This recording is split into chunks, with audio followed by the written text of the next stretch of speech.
I'm working. And I'm working on this stuff. I've got my email shut off, okay? I'm prioritizing. I'm working on my highest priority of the day right now, okay? And what do I get? Hey, you got a minute? Does anybody ever get that? Okay. So whoever said they get that, tell me what they do. Not right now. Come on in. Yeah, that's what you do?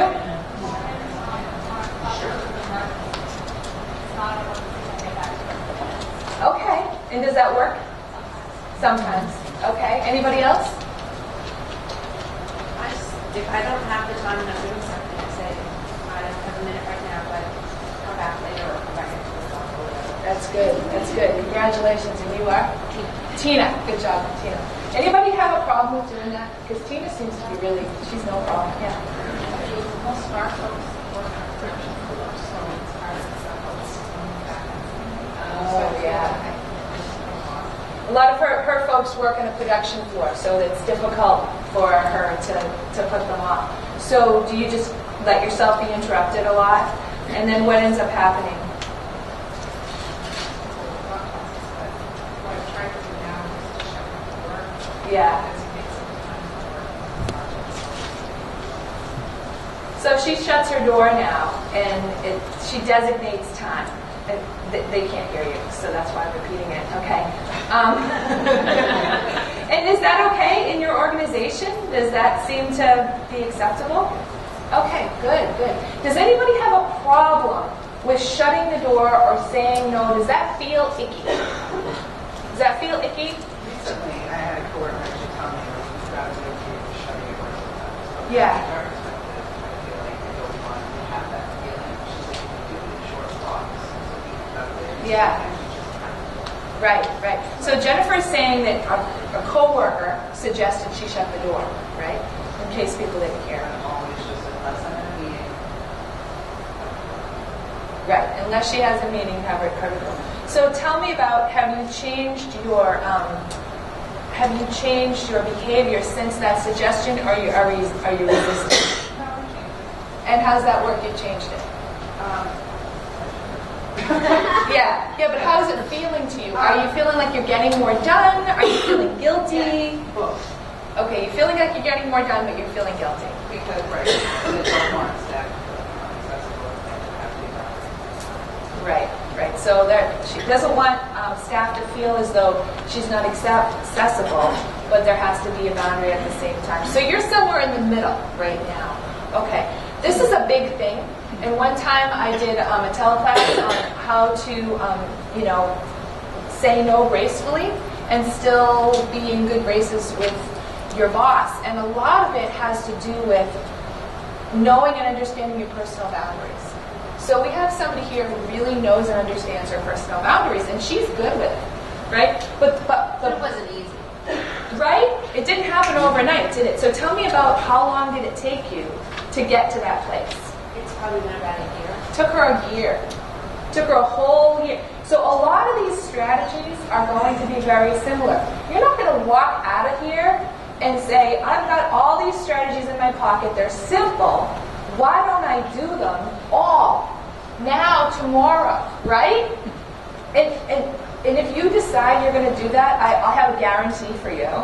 You'll fail miserably. And what may happen is because you'll fail, because you've created this undoable thing for yourself, what will happen is you'll do nothing. And then you'll say, well, why did I attend that?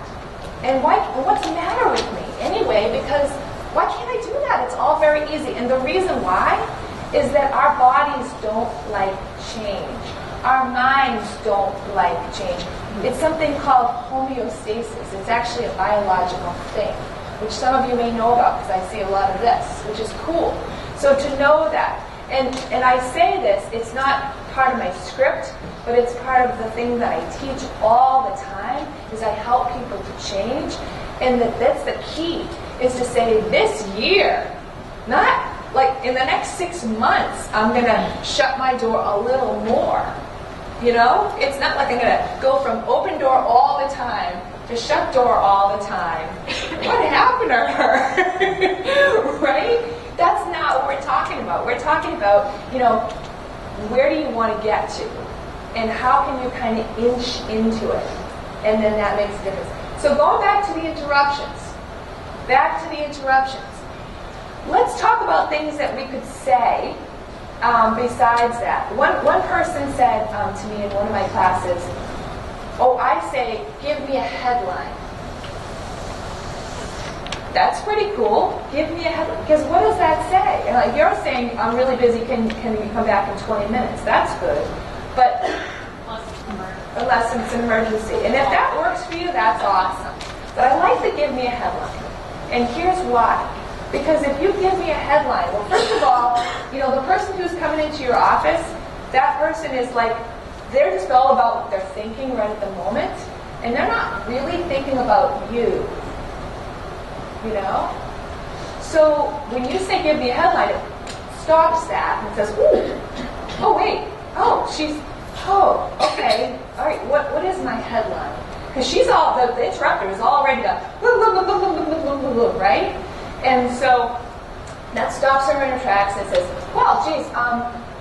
it could be something like, I just wanted to talk about the holiday party, it's coming up in the month, we have da-da-da-da, and then you can decide, is your most important priority or whatever you're working on is a binary choice, two choices. Do I continue to work on what I'm working on, or do I work on what the interrupter's talking about? Now, if your most important client or somebody, some very big thing just walked in the door in your HR world, whatever that would be, then you probably are going to pick the interruption. And that's okay. That's okay, because now you're choosing. Go back to who's choosing. The interruption choosing, or are you choosing? And if you're going to choose whatever the interrupter wants, then I invite you to not do this. I got it. No. Take this, whatever this is. It can be on your computer, incidentally. It's fine. Put it back into your computer file, your regular file, whatever it is, and focus only on that person that you're now focusing on. Because that way you're not what? Multitasking.